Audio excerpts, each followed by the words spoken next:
from the Clearview Ice Arena. It is the third annual Evgeny Malkin Ronald McDonald House Charity game between two longtime CHMA rivals, the Mercyhurst Lakers and the Robert Morris Colonials. Welcome to our broadcast booth. I am Cade McCrory, alongside me Andrew Keel. Two rivals going at it again. They took a gap year. They're back at it once more here to start the 2025 season. Yes, they are. Last year did not play Mercyhurst. First 2 years before that, they did take on Mercyhurst in these charity games, and both getting wins for the Colonials. It's been something they've done fairly well in, was the charity games. As the win over Kent State last year, and they already beat them once this year, the Mercyhurst Lakers. They'll look to do it again here to start off the 2025 calendar year. Let's roll in now to our three keys of the game, Andrew, and a lot of things need to go right for RMU on our 7-game losing streak. Yes, they do. First, keep the discipline. This Lakers team has a lot of penalty minutes, no retaliation for the Colonials. They need to stay disciplined. You cannot do even penalties. And this is a game where Mercyhurst loves to get chippy in. What's our second key of the game? Second key, we're going to trust your goaltender. Reno Patrick, starting in the net for the Colonials, has had a little bit of an off year. Last year did really well. This year has struggled so far. 1-5 record, over 5.5 goals against. Trust him. He'll get back to his game. If you play well in front of him, he'll do well behind you. He's been in the spotlight before, his second charity game in a row, and our final key of the game. Depth scoring. The Colonials are down multiple of their top scorers, including one that has more than 10 goals than the second highest. So you need your depth to come out tonight. A lot of players with 2-3 goals on the season so far. They need to contribute and they need to get on the score sheet fast. Yeah, they're going to need a lot of that down the stretch as they face a lot of tough opponents. And speaking of one of the top guys on that team for RMU, Connor Moran, the junior out of Moon Township, has had himself a phenomenal start to the year. He definitely has 9 goals on the season, 15 points, 23 points, right? Yeah, 23 I believe. And he has been strong all season, and almost hitting his point total from last year, and we're only halfway through the year. Yeah, a phenomenal start for him. And on the other side, the Mercyhurst Lakers, their assistant captain, homegrown player from Plumpier, John Hanlon, has 63 penalty minutes on the season. He is a 6'7" giant on those skates, and if he lines you up, he's going to make you pay. And that's one guy I think some RMU players are very familiar with, and they do not want to mess with number 22 on the Mercyhurst Lakers. Or maybe you do. Get them riled up and then increase that penalty minute total. That's one key. It definitely is the highest penalty minutes in the CHMA. Puck action, including an Evgeny Malkin plus friends ceremonial puck drop, will be coming up right after this. Stay tuned.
a job of medical care with a place to call home. Families find the comforts of home, including a place to stay, warm meals, and daily essentials, just steps away from their sick child. In addition, Ronald McDonald Care Mobile, in conjunction with the UPMC Children's Hospital Pittsburgh, provides convenient pediatric medical care to underserved communities. The Ronald McDonald House Charity of Pittsburgh and Morgantown Incorporated provides a way for families to stay close to their children receiving medical care, and is committed to helping the families lead happier, healthier, and more productive lives. Ladies and gentlemen, please direct your attention towards center ice with Mercyhurst Captain Cameron Glantz and RMU Captain Keith Reed. Please join us at center ice.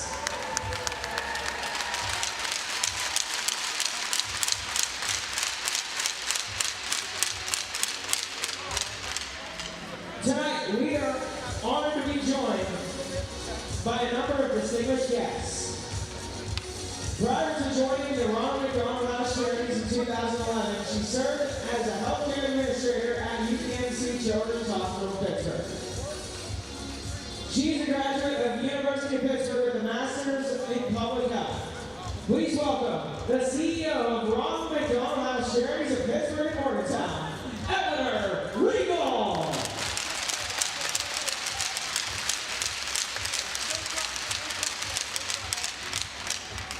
In July of 2022, Dr. Michelle Patrick was named president of RMU, following her service as intern president and dean of the RMU School of Business. Her transformative leadership, characterized by change and innovation, brought RMU national recognition with the MBA program, ranked number 15 in the country by Fortune magazine. These guiding principles have helped RMU to grow enrollment, define industry-wide trends in higher education. Please welcome Dr. Michelle Patrick.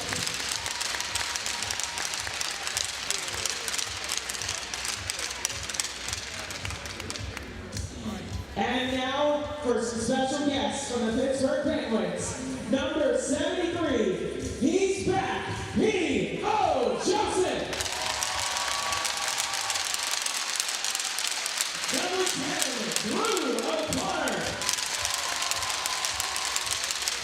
Number 65, Eric Carlson.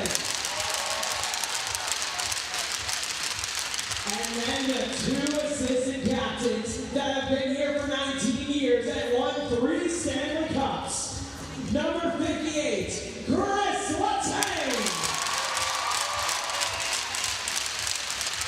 And number 71, Evgeny Baldwin.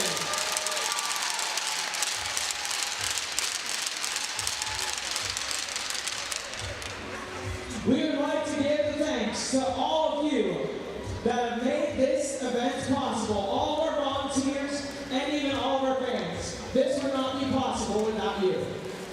We would like to give a special thanks to George Mac Crosses and his family for his contributions.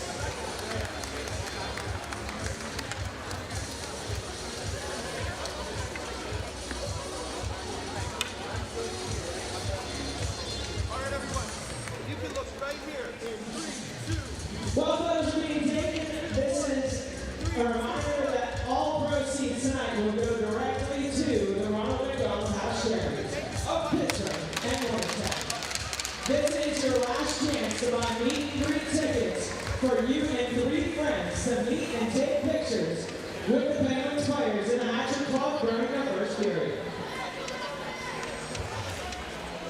Chuck and Puff will be during the second intermission, and DJ PDC and Steve Spinn will be performing in the first intermission. Please partake in a 50-50 raffle. Winner will be announced 5 minutes in your third period, roughly. You buy tickets for raffles and gift bags sits upstairs along with Penguins memorabilia, including a signed Danny Malkin jersey. And downstairs, the player-worn jersey auctions are happening. Your participation in this event is greatly appreciated.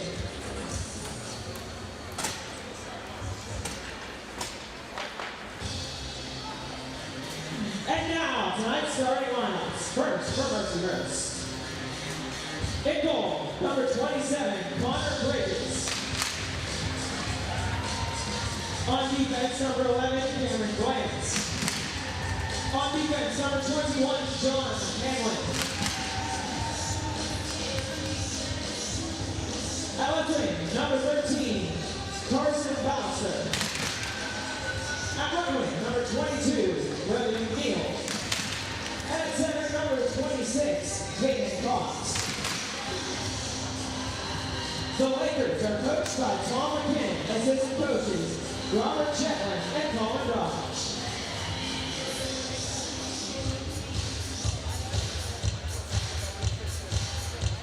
And now, the starting lineup for your Colonials.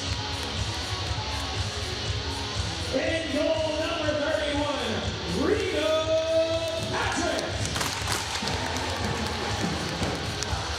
On defense, number 24, Rob Byrne. At defense, number 25, Nathan Isaac.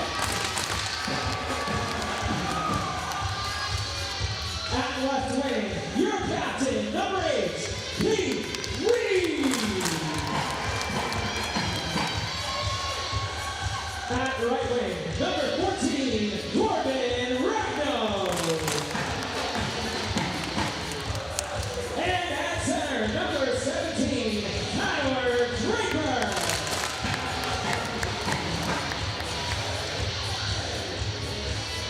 Your Colonials are coached by Dr. Michael Joseph. Assistant coaches are James Joyce and Kevin Matthews.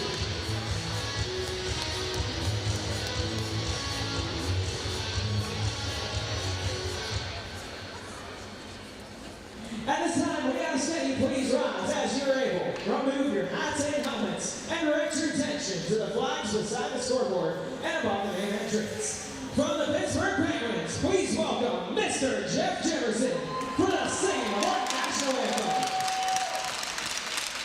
Oh, say, can you see by the dawn's early light what so proudly we hailed at the twilight's last gleaming, whose broad stripes and bright stars through the perilous fight o'er the ramparts we watched were so gallantly streaming, and the rockets regular, the bombs bursting in air, gave proof through the night that our flag was still there.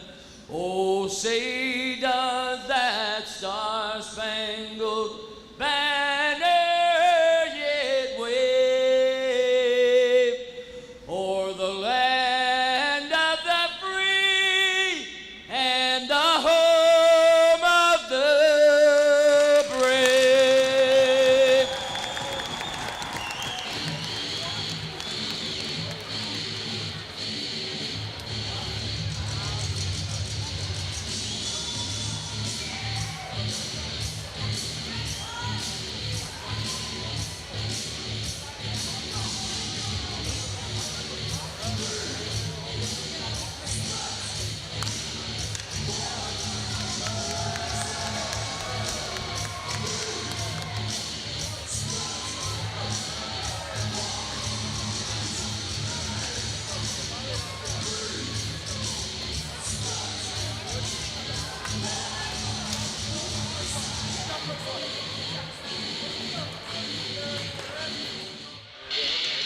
Beautiful ceremony to get us going here for Mercyhurst and RMU. Connor Bridges manning the net here for the Lakers. Reno Patrick for RMU. Both goaltenders looking to get back into the win column. Puck is down, and here we go. Mercyhurst will chip this to center. Nate Isaac will flip that into the zone, and RMU chasing down. Mercyhurst in their whites, RMU in their once and only use of these red jerseys. They'll be auctioned off after the game. Is now Reed. Will pick this up just beyond center. Takes this toward the benches. Will flip it into the zone. Played out momentarily. Reed still driving in. Will take this behind the net. Take it onto his backhand. Looks to go up high to Byrne. Byrne's shot comes in through traffic. Blocked away there by the captain Glantz. And a big hit thrown behind the net as Draper roughs up John Hanlon. Two big bodies really going at it early in this one. As we mentioned in the opener, Andrew, these two teams have a history, and to not be surprised to see them get physical early on. I would not either, as behind the net of Bridges is his own water bottle. It came off the net with that hit, so it's just sitting there. So that'll be an interesting one to maneuver around. Ref might go and pick it up right now. Mercyhurst looking to get out of their zone. They'll chip it off the wall, forward for Barry. Barry will put this on. Patrick will make the save. Rolling into the slot, a turning chance. Moran there bodies his man off the puck. It rolls to Garrett Walker and slaps this one to center ice. Hunter Hodgson, the junior alternate captain, first year with the letter on his sweater. Chips it up for Moran, quickly up to Walker. Walker with some room down the left wall. Takes a shot, blocker saved there by Bridges. Up to the point, Andrew Finnegan settling, looking for a deflection. Caught in front of the net, and we poked off into the corner by the Lakers. Walker will get it back off a miscue, sends it in, and RMU will go for some changes. Bridges started the last time these two played. He lasted only 15 minutes and let in 4 goals on 14 shots, and the coaches will go back to him here to try to get some redemption against these Colonials. Now the other way, Connor McCusker, one of the veterans, leads the rush in for Mercyhurst. Now be stripped away, and Draper showing his physicality once again. Sends this one out wide for Andrew Finnegan. Sends it into the zone. Karam's off the wall, and it'll be settled by Lorenzo Shipley. Battling with Michael Hurst. Out with it come the Lakers. Across center, they'll chip this one in. Icing waved off. Matt Purdue will pick it up. His first game back since the first game of the season. A lengthy injury keeps him out of the lineup, finally back for RMU. And an icing on the Colonials, 17-26 in the first. Colonials have came out firing. They came out like a cannon for sure, which is something we've seen in these charity games. You know, you get the whole ceremony. You think, are they going to be ready to play? And they always are. They always feel like this is the best first 3 minutes of any game of any season. Is charity night. It's the best first 3 of the season. The most important and 7-game losing streak for RMU. Despite what's at stake here with just the amount of people in the attendance, you want to get something going in the win column as you enter 2025. Their last win coming on November 8th against West Virginia. And a team like Mercyhurst, 4-14 coming in to today, their last game was a win, so they're riding the high coming into 2025. In the corner, Jimmy Passanante will corral it, one of the newcomers of this RMU team. Moves it to John Hanlon. He'll chip this one to center. Nick Dobransky back to collect it. Goes across for Purdue. Through the middle. Has a trailing man in Patton. His shot deflected into the netting and out of play. Couple good plays there for the Colonials. Still firing on all cylinders. Only just a couple shots from Mercyhurst so far this game. So it's really been all the Colonials. And they've had some good chances. They just haven't had one that's been, you know, the deciding one. Gets that first goal. Face-off win. Reed to the point for Byrne. We'll chip this one down behind the net. Around the wall looking for Reed. Battled off there by Tyler Garisic, one of the many newcomers of this Lakers team. We'll move this up to center. Will Neal leaves it off for Carson Ballister. Passanante back to take that away from him. Up the wall, Patton. For Reed, bouncing puck, settled by Hayden Cox. And Mercyhurst looks to just chip it into the zone, and they'll get a couple of changes behind the play. Here's Byrne, back behind his own net for Nate Isaac. The two senior defenders have been paired up all season long. Neal couldn't get around Byrne, and will chip this down into the zone. Icing waved off. Shipley plays it around the wall. Strutt looks to chip it away. Puts it behind the net and chipped away by the Lakers. Trokey looking to go towards the board. Strut there for RMU. Into the zone. A shot there is blocked. Rolls to Dobransky, or Finnegan, excuse me. Plays it around for Hodgson. Those two played a lot their first 2 years together. Got broken up in the early parts of the season. Now find themselves on a pair once again. Hodgson chips it. Looking to go off the Clearview bench in front of Mercyhurst. Ends up in the Mercyhurst bench. Got to keep your head on a swivel if you're on the bench. Not something you normally hear. Someone's getting their first block shot of the game from the bench area. It'll be a face-off in front of the RMU zone. Walker's unit on. Alejandro Apud moving 2 forward with a couple of injuries and absentees on the forward front. The Swiss Army knife, Alejandro Apud, now up playing second-line wing. A big ask for the Mexico native. Here is Hanlon. Couldn't dangle Walker and send that back into the corner. Behind that glance. Chips this one out of the zone. Hodgson getting back. Will settle but has some pressure. Will turn it over and quickly sent in by the Lakers. Offsides is the call. A great chance for Moran behind the net.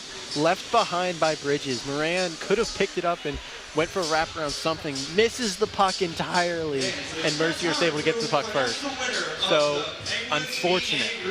As Andrew said in the opener, Connor Moran, now one of the leading top goal scorers, has had a really impressive junior season. No matter what Andrew said in the point total, it's a lot.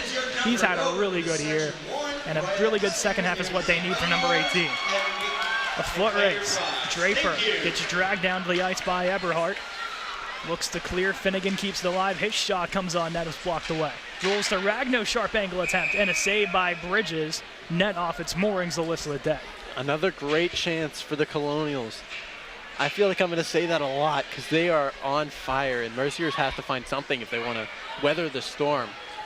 But Draper with a great chance if he can just keep on his feet to maybe get a breakaway.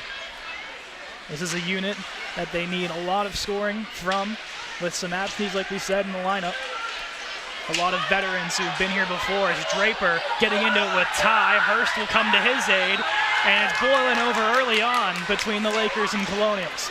Ragnar with a big hit at center ice, dragging down Garicic, and the whistle blows. And this is what Lakers and Colonials fans have been used to seeing between these two. I'm surprised that there wasn't a whistle. Even if there wasn't going to be a penalty, everyone kind of stopped and stared at the play, and that led up to the huge hit at center ice. You see your Case and Ty and Hurst along with Nolet and Draper getting mixed up there. Something to keep an eye on as this game continues. 2 separate altercations between the Lakers and Colonials in 2021 and 2022. And something the Lakers kind of pride themselves on is their physicality. Here's Walker coming into the zone, looking for a chance, goes upstairs and scores. Garrett Walker gets the party started with his 7th of the season. It's 1-0 RMU. What a shot by Garrett Walker. He muscles his way from the wall all the way into the slot and just roofs it top corner over Bridges. He couldn't get to that, and neither could about 3 Lakers as they're all trying to push him off the puck, and he's still able to get that. The second line coming in clutch. Walker, Moran, and Apud. And Walker with a beautiful play in open space. And as you said, Andrew, look, a couple guys getting missed there, and then upstairs, a lot of room there for Walker to take that shot. 1-0 RMU in the early stages of this charity game. Mercyhurst looking to respond. In their first contest, RMU took a 4-goal lead in the first period in a 6-1 victory that saw Bridges exit the game early. Dobransky puts it into the zone momentarily. Settled now by Patton. Had a big goal in last year's charity game against Kent State. In the zone, a big hit thrown by Patton. Purdue chips it behind the net. Sent up by Dobransky. Patton couldn't get it out of the zone. Down low chance for Cox, puts one wide of the net. Walker, his 7th of the season from Purdue, and Apud, the official reading of that goal. Purdue's first point in the season in his first game back. Behind the net is Neal, battling with Patton. Pops free to Jimmy Passanante. We'll chip this out of the zone. Colonials will change, as will the Lakers. A bunch of fresh bodies onto the ice. Here is John Hanlon. The Plum native will send it around for Garicic. Plum natives going against each other, Hanlon and Caleb McCabe, one of the goaltenders for RMU, who played in the last matchup for the Colonials. Up high, a chance for the Lakers. They'll take the shot. A lot of traffic in front of Patrick, bounces off the end wall. Behind the net wrestling match for Isaac and Bresnock. Moved out by RMU. Now taken back by Bresnock. In front, Byrne intercepts. Trying to navigate, makes one man fall, and now will continue up ice. Gets it out of the zone, leaves it off for Braden Martin. Martin looking, puts one on, save Bridges, and he'll cover up 11:58 to go in period one. A little bit of a surprise because the Lakers take full advantage of the Colonials scoring. After that Colonials goal, the Colonials took their foot off the gas, and the Lakers seemed to, fully press on that after giving up the goal, which is something you want if you're the Lakers. Mercyhurst 0-6 in the division this year. Looking to get the first in that column. Here is Hurst, backhand attempt. Bridges had a little trouble with it. Buzz make the save, and a quick whistle now end up at the left circle. Hurst looked like he maybe wanted to pull that back to his forehand, but not enough room to do that, so had to shoot backhand, and not a great angle for a backhand shot. Hurst, not much of a goal scorer this year, only has 5 to his name, 16 assists though. One of the top playmakers on the Colonials, one of the top assist leaders across the CHMA. Other way by Case and Ty, puts one on, blocker saved by Patrick. It'll stay in the rink, had a chance to exit. Wraparound attempt, saved by Patrick, rebound pops out to Ty. Ty looking, sends it behind, that deflected off the stick of Bosenhart, and then rolls around into the corner. Played out by McCusker. To the point to Ram. Ram gets bodied by Ragno. Still looking to get something out. It will go. Ragno sends this one down. No icing with Filiguera coming back. Hurst all over him. Fresh off the bench, Moran couldn't keep it in for RMU. Hodgson will reset at his own blue line. Leaves it for Finnegan. Up to Moran. Moran forward for the skate of Walker. Up high to Moran. Settling shot. Kick save by Bridges. Hodgson at the point. Deflected in front by Walker. And goes around the wall where Hanlon can clear the damage. Apu sends it in. Bridges comes out to play it. Walker challenging, gets tripped up by Bridges. And whistled dead there. I think that hit off the netting. That did hit off the netting, but interesting move there by Bridges. I don't know if that was intentional or not, but little tripping action there. It seemed like he wanted to play the puck and just try to get back in the crease, and Walker was full send. I'm going to challenge that. Yeah. He said, you're out of the crease. I could do whatever I want to get the puck. Fresh faces for both sides. Off the line changes. Here's a shot from the point, stopped by Bridges. Reed will pick it up. Take this behind the net, caught in his skates. And the Lakers will pick it up and look to work along the wall. Kneeled, leaves it off for Cox. Cross ice, and Hodgson steps up and makes the check. Bridges will come out again, sends it along the wall. I think that's a common thing we're going to see from Bridges, is him coming out and have to play the puck. If there's any indication of how he's played so far, it definitely seems he's going to keep coming out. Hanlon's attempt blocked by Finnegan. 2 massive bodies there colliding. Patton looked to go for Reed, bounced at the blue line and kept alive by the Lakers. Hanlon will just shove that one down behind the net. Lakers changing. Army looking to capitalize. Hodgson cross ice pass does not go, and icing is waved off. As they say, Hanlon was back. Cross ice to Bresnock. Moran back for Finnegan, quickly up for Walker. Garicic will get a piece of it, and now a foot race.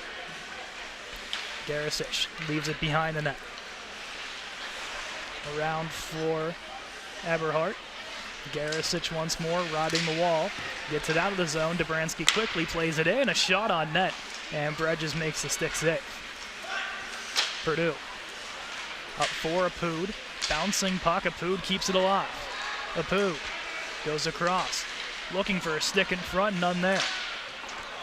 Dobransky recollecting. Gives it to Matt Purdue once more. Chips forward for Garrett Walker. Walker with space. Loses it. Can recollect it and tap it into the corner for Moran. Moran looking fresh off the bench. Kohlberg forehand. Bridges somehow keeping it out.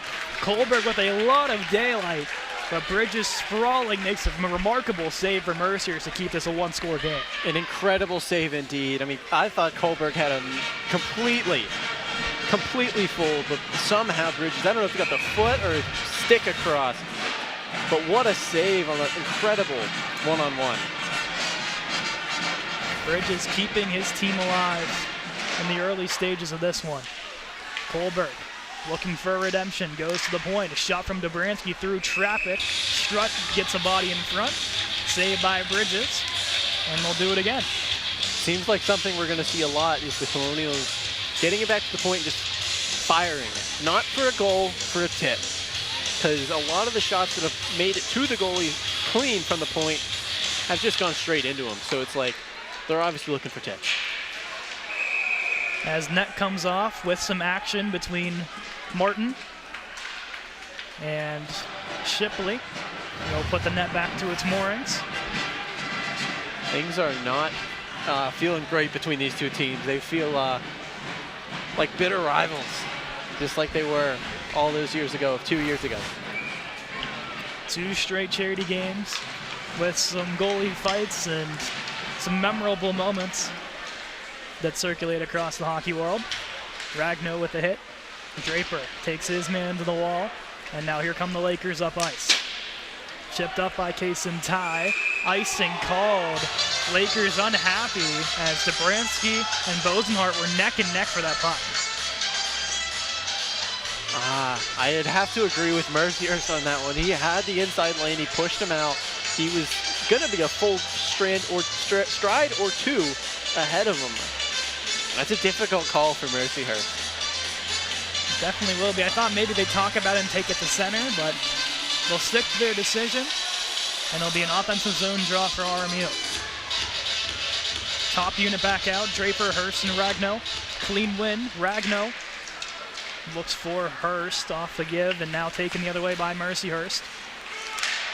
Isaac with an initial block into the corner, takes 2 Lakers with him. Isaac plays the body out for Draper. His pass is broken up and quickly played out in by Glantz. Stick save by Patrick as that'll head into the seats. The young fan from Shawinigan get that one, Andrew? I think so. Once again, shout out to Doc Emmerich. Yes. Does seem more like a 50-50 game than it was with the first 4 minutes, but that's how it always is in these charity nights. The Lakers don't go away quietly. They upset RMU at home ice last year. And now out of the net comes Bridges. Ragnow challenging, got a piece of it, and he takes Ragnow to the ice. Bridges, knowing the physicality of this game, is not afraid to get down and dirty. Hanlon loses that off a muscling battle with Isaac. Looking for a pass to Reed off the bench. Block, now a roll to him. Reed on the entry. Backhands this one back behind the net. He picked up by RMU. Hanlon sends it up ice through everybody. And an icing call on the Lakers. 7:21 here in the second period. That hit there by Bridges. Really going to send some waves here as they show, look at that, him against Ragnow, dragging him right down to the ice. Held his glove hand out to not let him pass, so definitely an interesting call. Could have been interference. I don't know if that's a call the goalie should get called for. It's debatable either way. It's just what the referees feel is necessarily early on here is the quick shot by Patton. As a goaltender, Andrew, you're one to say there's an area where the goaltender can get physical, and there's an area where they really can't. You think that's on the fine line of possibly a penalty, possibly a clean play by goaltender? I think definitely in the realm of possible. I think you got the blue paint, and then maybe a couple feet further out from that is your quote-unquote safe zone, depending on how lenient the refs want to be. But besides that, you got to play safe. Couple of hits as we were discussing there. Passanante got mixed up with the Laker. You see how long the refs will hold the whistles in their pockets and just let the guys play on here with a one-score game early in the first. Patton will chip this one out. Garisic backhands it in. RMU resetting. Finnegan out wide to Hodgson. Gets around one. Keeps the drive going around another. Caught in his skates. And the Lakers take over. Glove down by Walker. Walker for Moran. Moran holding. Shot blocked by Garicic. Rolls into the far corner. And Mercyhurst clears. RMU quickly sending it in. Bridges comes out to play it. Garicic. Up ice for Barry. Gets stood up and takes a Colonial down. Walker back for Purdue. Plays catch with Finnegan. Back to Purdue once more.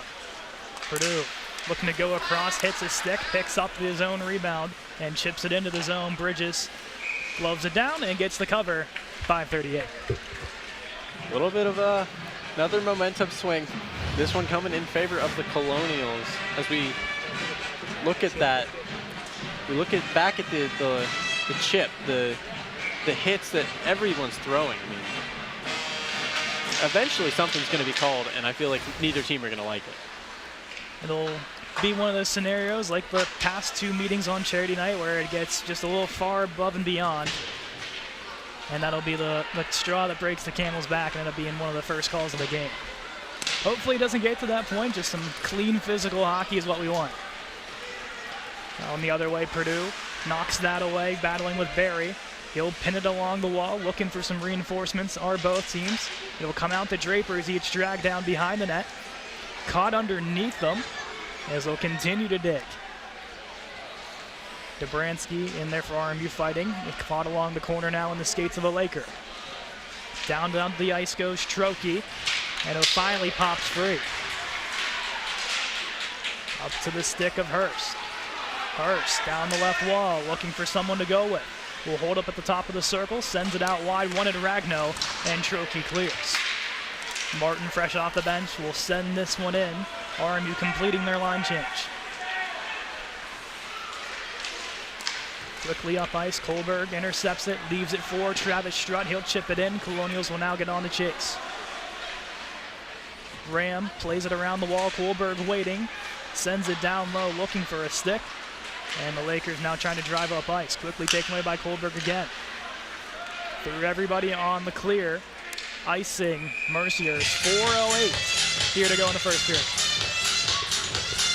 It's a tight one. And it's been back and forth. And going back on that, what I was talking about with penalties, I feel like the first call is going to be on one team. And that team is going to be really unhappy because they've been saying, what about all the other things that have happened the other way? You'd like to see if there's a penalty to go both ways, because 4-on-4 hockey is a lot of fun, and also it's fair. As you said, a lot of things could have gone either way. We'll see eventually what the referees decide and how obvious or not obvious it may be. Mercyhurst exiting the zone, and it'll be Rob Byrne recollecting. The New York native in his last year with the Colonials. Ram driving back for the Lakers. Sends it along the boards. That pass is broken up by Braden Martin. Martin down the right wall. Holding, shot, save, Bridges, and covers up. A good opportunity here for the fourth line. A great opportunity. The second opportunity this fourth line has had, as Martin just lets one fire from the dot after the Kohlberg chance. This fourth line has been really sneaky on how good they are, and just with the limited ice time that they get. It's a unit that was put together in the second half of last year and produced a lot towards the end of the season. This Strutt, Martin, and Kohlberg unit, they're now back together again with the lack of forwards available for Coach Joseph. Here is Keith Reed, the captain in his last year with RMU. Sends it behind the net for Patton. Kept alive at the point by Hodgson. His shot deflects off a Laker. It was glance in front, and Bridges makes the save. Another shot there that was definitely intended for a tip. Like I said earlier, I mean, I don't think there was anyone there to get the tip, but another shot that was definitely intended for a tip, because it just went right into it. The RMU defense only has 4 goals this season. 3 of them are from Andrew Finnegan, and all 3 of them are on the power play. So Hunter Hodgson, the lone defenseman, with a goal at even strength for the Colonials, something they definitely want to improve upon in the second half of the season. A chance in front. They'll roll back to the point to Hodgson. Pat Settler Gives to Reed. Reed shot. Rebound for Passanante. Look to go off the back of Bridges and goes through his net and wide. Passanante sends it behind the net looking for Patton.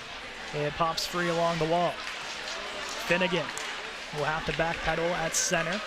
We'll chip it into the zone. Colonials changing quickly onto the ice comes Moran. Moran onto his forehand. Gets bodied off the puck.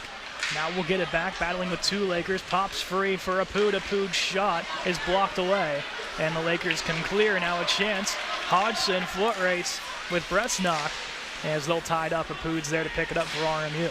Apud was looking for Walker backdoor on that one. Just gets the pass blocked. Otherwise, that's another goal for Walker. Walker dancing into the zone. Another New York native on this team. A couple of them sprinkled throughout the roster. A lot of homegrown PA talent and a couple outsiders, with the furthest one being Apud from Mexico City, Mexico. Hodgson avoids the check. Gives it to Moran. Moran down the left wall. Puts one towards the net. Ends up on Hodgson's stick. Heel clapper this one. Getting a piece of it was Bridges. Moran wrestling the puck, gets it back for RMU. Looked up high for Hurst. Now the point, Finnegan, his shot, glove save, Bridges, and covers up with 87 ticks to go. This first and second line, these last 2-3 minutes has looked incredible. So much zone pressure, so much constant, it's like they had the full pressure meter. And the Lakers couldn't do anything about it. The only time the puck left the zone was when they did it themselves. Will the pressure continue before the break? The Lakers will play this to center. It's quickly turned over to Bransky. The freshman for RMU looking for his first goal of his ACHA career. Behind the net, Hanley. Sends it up ice, blocked by Purdue. Out wide for Hurst. Carries into the zone, leaves it off for Draper. Taken away by Glantz. He leaves it forward for McCusker. Back to Glantz. Goes cross, getting a stick on it was Purdue to break it up. And now he'll carry up ice. Purdue for Ragno. Ragno looking. Sends one towards the net, goes through a bunch of sticks. And the Lakers will now push up ice. McCusker had some trouble settling it. Into the corner they'll go to Bransky, lifting his stick, look to play it along the wall. 30 seconds to go in the first period. Ragno for Hurst. Chips it forward to center ice. Quickly sent in by Mercyhurst, and both teams will change. Ragno getting a piece of it, will tap it into the zone. 15 ticks now, one final rush here for the Lakers. They send it up ice to Bransky, battling with Millette. Bransky can just send that one back in to the zone. Reed looking, takes it behind the net, loses it for a moment, in front looking for a stick. Clock hits zeros. And one goal in this first period, Garrett Walker with his 7th of the season to give the Colonials a 1-0 lead. It seemed like all RMU at Mercyhurst had their moments where they applied the pressure and almost made some costly mistakes for the Colonials. Yeah, the Colonials, if I had to guess the shot total, it's a lot to a little. The Colonials had a lot of shots, and the Lakers had some zone pressure, but when they did, they didn't get shots. So, the Lakers, they got to get more shots. It'll be an interesting second period, to say the least. A lot of physicality, no penalties, but one lone goal as Garrett Walker's 7th of the season from Purdue and Apud sends us into the break. It's 1-0 RMU. We'll be back with the second period just after this.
10 minutes until we return for the second period. It's time to look at our first period highlights. A lot of physicality and one goal on the board in favoring of the Colonials. Garrett Walker getting it in for his 7th of the year from Matt Purdue and Alejandro Apud. As we see a couple of chances here and a big hit thrown by Moran. And that's what got the physicality all started, Andrew. As you see just a lot of back and forth. And especially those upperclassmen guys like Draper really throwing the body around. Yeah, definitely. And then here's another one for Draper. Hurst jumps in at the end. This definitely should have been called as everyone is cross-checking and hitting each other way out of the play. And we see the first goal of the game is Walker in a lot of open space, making some defenders miss, and top shelf beauty for the New York native to get that one on the board for the Colonials. The lone goal of that first period. You think we're going to see a lot more of that in period 2. And a couple of other really good chances here for that top unit again. As we said in the opener, there needs to be a lot more depth scoring, a lot more guys have to step up. Definitely. As Mercyhurst with a couple of chances of their own here in the other zone, but Reno Patrick has faded a couple of shots his way, but has done a pretty good job of handling his own, trying to get a good bounce back game. He hasn't faced a lot, but he's faced enough to get his confidence up, and he's obviously going to feel better. But on the other hand, Bridges throwing his body now twice, as we've seen in these highlights, as he's been throwing his weight around. Physicality, the name of the game, and a lot of it. In the second period, we'll see a lot more of that, hopefully. And there's a really good chance for Jimmy Passanante with Bridges stretching across. Still have no idea how he kept that out of the net. I don't know. The one we didn't see on Kohlberg, incredible save to get across, robbing Kohlberg of making this a two-goal game. We are 8 minutes away from the second period of the Lakers and Colonials. We'll be right back.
Second period is a go, and a goalie change for Mercyhurst as Brady Vickery will enter the net.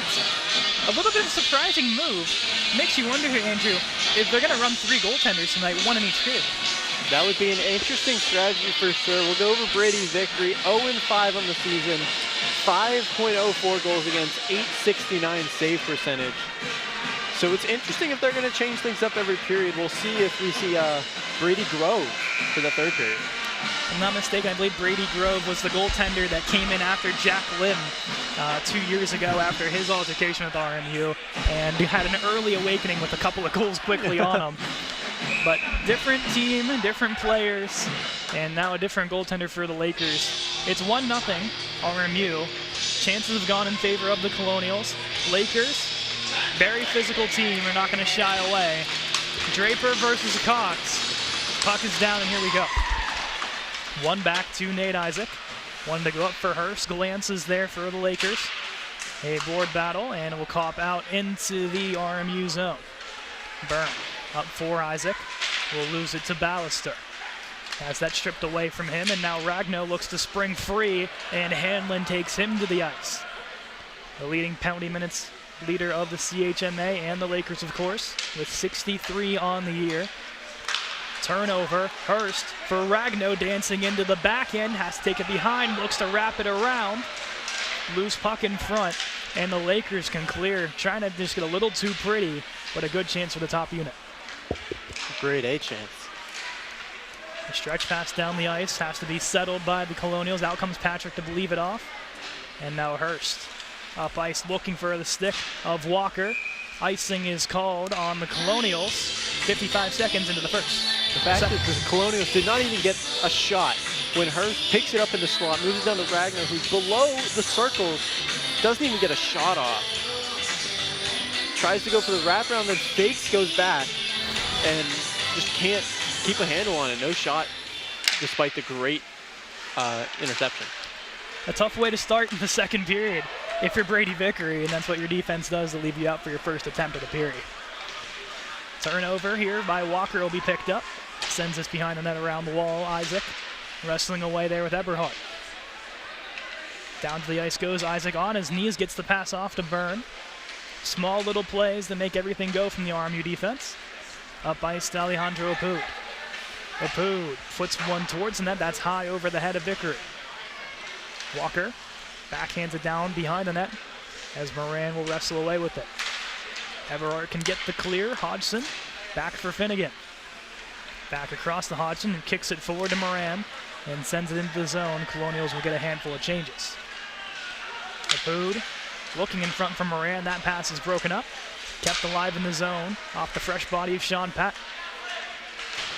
Moran down low for Patton. Across for Apud. Pad save, Vickery. Apud picking it up. Working his way up high across for Patton. Off the end of his stick, and the Lakers can send this to center ice and down into the RMU zone. Patrick will leave this off for Hodgson. Sends it behind the net for Finnegan. Looking to set something up.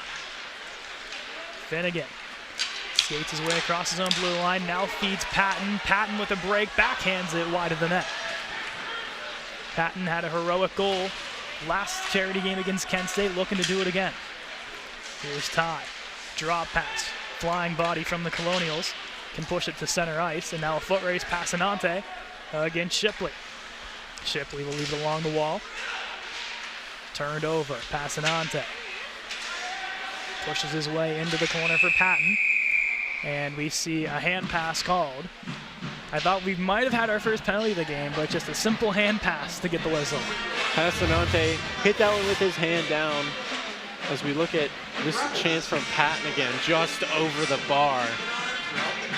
Incredible chance again for Patton and this entire Colonial team as they have been peppering.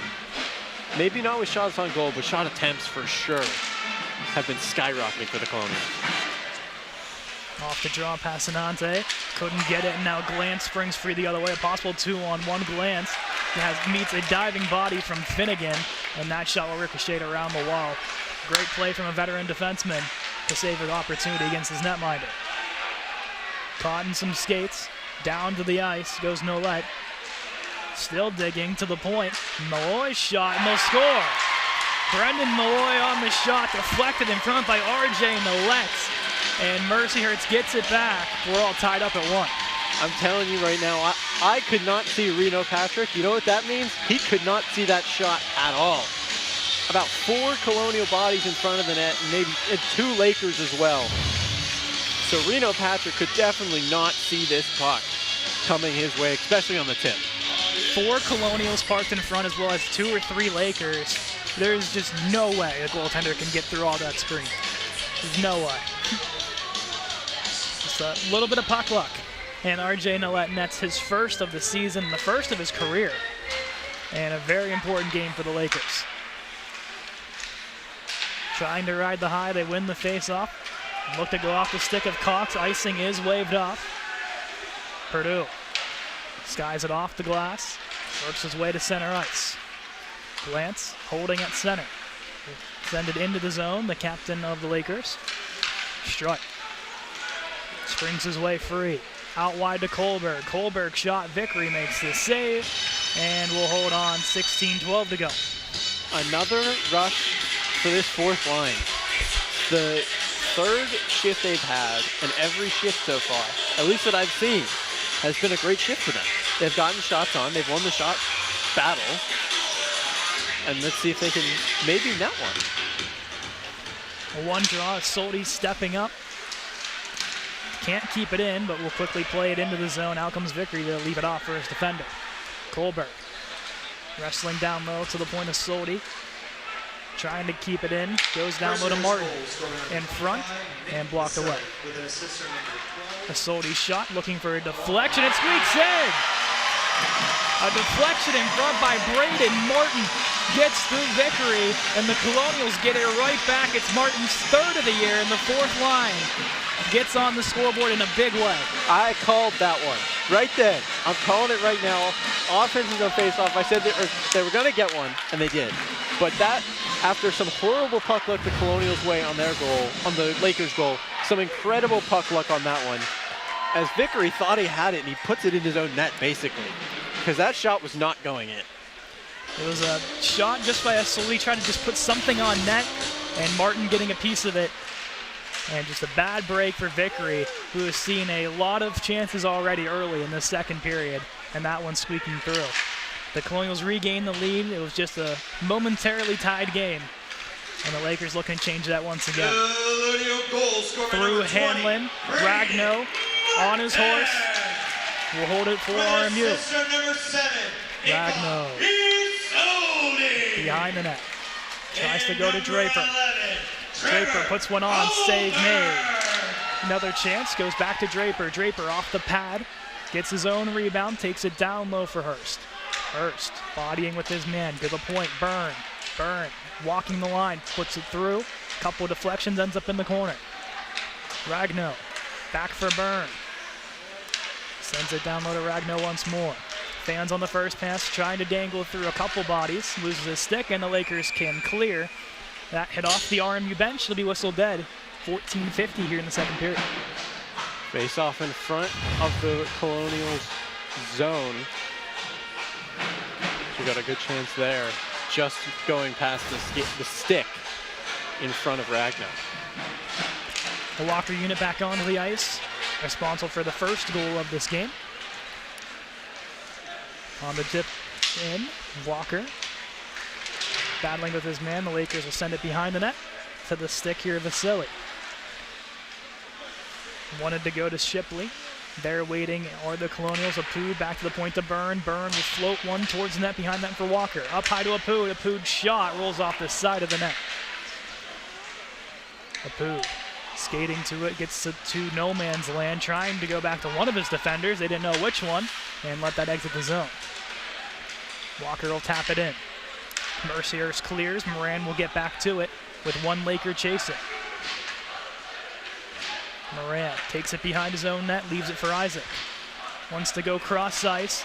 Walker will beat out the icing, now waiting for reinforcements. Wanted Moran out of his reach, will keep it in the zone though. Moran wants to go down low to Walker. Back to Moran's stick, to the point to Isaac. Isaac winds up, shot is blocked away. Walker along the top of the circle. Puts it down low. Moran wrestling onto his backhand to the point to Byrne. Byrne holding. Looks for the deflection of a Pood sliding across. He'll get it back along the half circle. Leaving it off for Moran. To Byrne. Byrne walking it in. His shot blocked away by Filiguera. And now quickly sent in. And they'll go for changes, both teams do. Mercier's looking for the stretch pass. It'll go through everybody. Icing called on the Lakers. Looking to convince the refs that that one was tipped was nailed. Did not get the officials' grace that that one did hit his stick, so it'll go all the way back down for an icing. Will O'Neal, one of the bigger bodies on this Lakers team, has 39 penalty minutes on the season. As we said in the opener, a lot of penalties taken by this team, and for the Colonials to stay disciplined. Here's a shot stopped there by Vickery on Patton, and another icing against the Lakers. Another icing means another chance. They're not going to get the change the Lakers are. So these Lakers have been on for a little bit. So they're going to be tired, and the Colonials need to take advantage of that. Reed battling against Hayden Cox on the face-off. There's Passanante in a little bit of a jousting match on the draw. Behind the net, they'll wrestle Passanante and Ram. Pinned along the wall. Looking to come out with it. Reed wanting to go up high to Patton. Reed shot and deflected in. Jimmy Passanante on the deflection in front. Colonials take a 3-0 lead. It's Passanante's 4th on the year and 2nd against the Lakers on the season. One tip in front. That is the story of this period so far. 3 goals, 3 tipped in goals. So the tip drill has been working for the Colonials, that's for sure. And another instance of get the puck to the point, even though Reed's not a defenseman, but just fire it at the net and get a tip. As I said, they were trying that the whole first period, and they get 2 so far this period. This line just put together for this game has looked really solid so far. And Passanante, 4 goals in his rookie season with RMU. And his first goal of his career came against these Lakers in November. And he's making them pay once again. Ragno diving one to put that on as Hamlin was wrestling back against him. And a big hit thrown along the RMU bench with Draper and a Laker getting mixed up. That was Colin Berry. Hodgson will slap this one towards the blue line, kept alive by Henlin, blocked away, and down to the ice is Hodgson in a heap of pain. Hodgson, holding onto it, takes it behind the net. Finnegan for Draper, dances around one, across for Hurst. Hurst wanting to go back, Hodgson will have to hold on to it. Hodgson sends it into the zone as Strutt will get there first to it. Gets bodied heavily down to the ice by Handel. At the blue line, Finnegan can't keep it in. He'll get away from one and send it into the zone. Martin down the right wall. Drop pass, Kohlberg will have to race to it. McCusker will beat him and send it the length of the ice. Icing, Lakers. Lakers really picked up the physicality to another level after that 3rd goal went in for the Colonials. Multiple hits thrown both directions, and it may get ugly, which we don't hope so. But so far, it's been trending that way. Possible one more meeting before the season ends in February between these two teams. We're not sure if this one will count as a friendly and the other one will count as a divisional game. And that one will go in. Nick Dobransky, the first of his career, squeaks through. And the Colonials taking a 4-1 lead as the first of your ACHA career. Nick Dobransky, collect that puck. And what another one, another tip. This one goes off a Mercyhurst player, but still another tip in front. So that's 4 goals this period, all off of someone. You look at that, and maybe Martin got a tip there, but they're going to give it to Dobransky. Regardless, a really good screen by Braden Martin. Yeah, an incredible screen. Rolls up the shoulder, too, of the goalie, Vickery. So unfortunate for him on that one. Icing on RMU as they'll send it down in front of Reno Patrick. But as I was saying before, there's one more matchup possibly between these two teams. You wonder how much will boil over from this game into the next if it is played in February. Yeah. And to point out, that's the third goal, once again, of a shot just from the point, hoping for a tip. They always say just throw it on net and hope something good happens. That's what they seem to be doing with their defensemen. I said earlier in the game that the defensemen need to get going in the score column, and Dobransky putting my words to rest here in the second period. Dobransky leaves it behind the net. We'll send it up a Ottawa Poo. Trying to go back.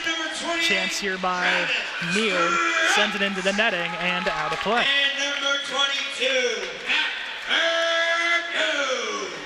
It's been a while since we've heard who actually gets points. So you want to update us on a couple of these points? Yeah, so the second goal is Martin from Asoldi and Colberg. Third goal, Passanante from Reed and Hodgson. And then that last goal, Dobransky, the first of his career from Strutt and Purdue. On the other side of things, it was Nolette from Malloy was the official rating of that goal. So a lot to take in, and now here's a 2-on-0. Patton and Passanante, pad save, rebound pops out, and a save by Vickery sliding across, keeping his team in it. The goaltenders from Mercyhurst have put on a clinic at times here. That could be save of the night, but it also could have been goal of the night. A kick pass from Keith Reed at the blue line, getting there to get the rebound, and then another save by Vickery on the rebound from Reed. Does Reed get an assist on that if that goes in, if he kicks it? Maybe? I don't know. That's a referee's decision there. It'd be an interesting one, and I think Reed getting an assist on that would be pretty cool. That's one way to get it for sure. Patton will send this to center, and RMU really feeling it in the second period with some really good chances. Patrick behind the net will leave it off for Byrne. He'll send this around the wall. Cox settling in front, looking for Hanlon. Now to the point, his shot is blocked away by Byrne. Byrne trying to spring Reed free, down low Hanlon. Backhand attempt is denied. Cox's shot, saved by Patrick, and he'll get down and cover up. Seemed like a little bit of pain there, but makes the stop regardless. Yeah, looked a little bit uneasy, but a little bit of an interesting note. Every time the Colonials have had that odd man rush, they've not scored. All 4 of their goals have come on zone time. No rush goals for the Colonials yet. Colonials making work of, as you said earlier, the pressure meter taking a toll on the Lakers. Here's a flip-in, and Draper racing. Another one that you maybe could have debated neck and neck, but referees will give the advantage to the Lakers, icing on the Colonials. I think that's a little closer to being the correct call than that last one that went the Mercyhurst, that went our way as opposed to the Lakers' way. An offensive zone draw here for the green and white, with Trophy battling against Draper. Ragno will slap it back off the draw. Now will receive it once more from his defense. Gives it for Draper. Draper, stretch pass across, diving down, blocked, and now 3 Colonials on the entry across for Hurst. Back hit and puts it in. A beautiful goal for Michael Hurst, his 5th of the season, or 6th of the season, excuse me. It's a 5-1 lead for RMU. And the commentator's curse strikes right away as the Colonials score a goal on the rush after I just said they had no goals on the rush. See, what a beautiful feed here from Draper. And then Mike Hurst put him in tight spaces, opens up the goalie, and a beautiful finish there for number 10 in the red. Brensnock did not know where the puck went. It hit him, and Draper just picked it up straight there. As we're going to get a timeout. And from the Lakers, so it's like they need to weather the storm. 4 goals in under 11 minutes, I should say. Yeah, they definitely need the reset. One of the coaches on the bench is Colin Dodge. He's been in these games before. He knows the stakes of it and the intensity. One of the guys down there trying to settle his squad. As you saw a couple goalies trying to get ready there, but we'll take another look here at this Hurst goal here, Andrew. It's a beautiful feed, and then the opening up of the goaltender. Beautiful work from Mike Hurst. It's incredible, and only having the amount of 6 goals now on the season, it's not what you expect when you hear he's got 22 points. Yeah. But he really fed all his line mates, and he has so many assists. Last year, 6 goals, 22 points all year. Has 6 goals, 22 points this season already. And still a lot more to be played for Mike Hurst and the Colonials. Fresh off the timeout, Lakers looking to just get something going here in the final couple of minutes of the second period. Finnegan, bodies off the wall, takes a slash from McCusker. At the point, Filiguera keeps it alive. Hodgson will race to it. Sends it behind for Kohlberg. They can exit the zone. A hit thrown by Martin. Finnegan will get it back for RMU. Over to Hodgson. Banked behind the net for Finnegan.